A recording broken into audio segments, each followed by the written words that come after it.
اعوذ باللہ من الشیطان الرجیم بسم اللہ الرحمن الرحیم۔ جماعت ہفتوں کے پیارے بچوں، گوہر میم آپ کو سلام کہتی ہے۔ چلیے بچوں، ہم اپنا موضوع کشمیر کی دلکش باغات شروع کریں گے۔ یہ ہے ہمارے سبق کا نام کشمیر کی دلکش باغات۔ سب سے پہلے میں اس پیراگراف کی لاؤڈ ریڈنگ کروں گی، یعنی اس کو میں بلند آواز میں پڑھوں گی۔ شالیمار باغ سے کچھ ہی فاصلے پر نشاط باغ کے نام سے مغل دور حکومت کی اور ایک یادگار ہے۔ یہ باغ نور جہاں کے بھائی آصف خان نے 1634 عیسوی میں بنوایا۔ روایت ہے کہ اس کے 12 طبقے تھے، لیکن موجودہ صورت میں یہ 10 طبقوں پر مشتمل ہے۔ باغ کے بیچوں بیچ تالاب ہے، جن سے 3 فٹ چوڑی نہر نکلتی ہے۔ نشاط باغ کے بالائی طبقے میں ایک بارہ دری ہے، جہاں سے باغ کا پورا منظر دیکھنے کو ملتا ہے۔ یہاں کئی قداور سایہ دار چنار ہیں۔ نہر کے دونوں طرف جو روشیں ہیں، ان کے ساتھ ساتھ سرو اس طرح قطار میں کھڑے ہیں جیسے سیاحوں کا استقبال کرتے ہوں۔ اس کے علاوہ دونوں طرف رنگ برنگے پھولوں کی کیاریاں ہیں۔ نشاط باغ میں صبح کا منظر قابل دید ہوتا ہے،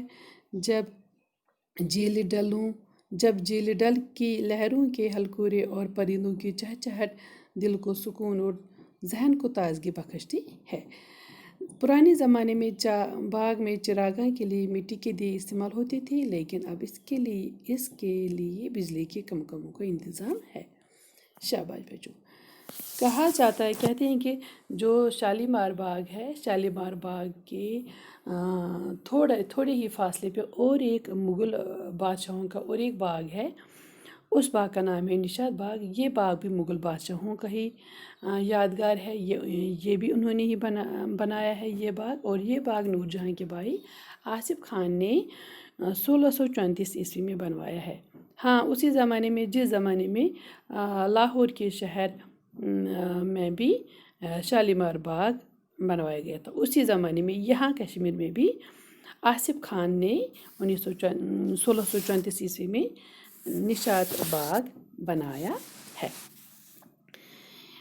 اس باغ میں بچوں کیا کہتے ہیں کہ پہلے زمانے میں اس میں جب انہوں نے بنایا تھا تب وہاں پہ اس میں 12 طبقے تھے، یعنی کہ 12 حصے تھے۔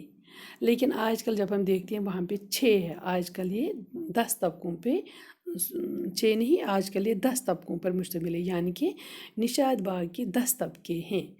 ٹھیک ہے۔ باغ کے بیچوں بیچ ایک تالاب ہے، تالاب ہے، اور اس تالاب سے ایک 3 فٹ چوڑی نہر، ایک چھوٹی سی ندی نکلتی ہے جو پورے باغ میں پھر ہوکے سے گزرتی ہے۔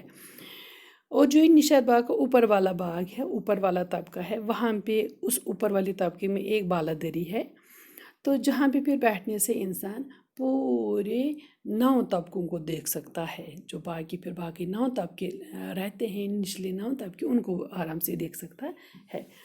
کہتے ہیں کہ یہاں پہ کئی چنار ہیں جو سایہ بخشتے ہیں، جن کے سائے میں بیٹھ کر انسان سکون محسوس کرتا ہے۔ سایہ دار چنار ہیں، اور نہر کے دونوں طرف سے روشیں بنائی ہیں، اور جن پر چلنے سے انسان بہت ہی فخر محسوس کرتا ہے۔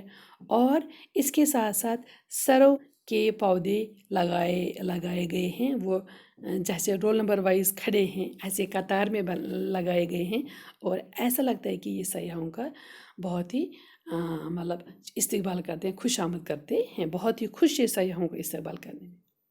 یہ بہت ہی پیارے لگ رہے ہیں یہ سرو کے پیڑ۔ تو ان کے علاوہ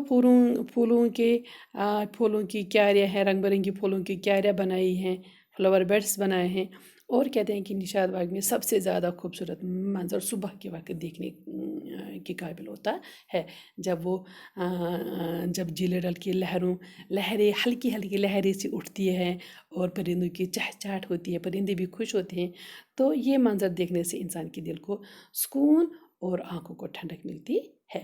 پرانے زمانے میں شام کے وقت اس باغ میں دیے جلائے جاتے تھے، لیکن اب اس کے بدلے بجلی کے بلب لگائے گئے ہیں۔ تو بچوں، آج کا سبق اتنا ہی، مجھے اجازت دیجیے، اللہ حافظ۔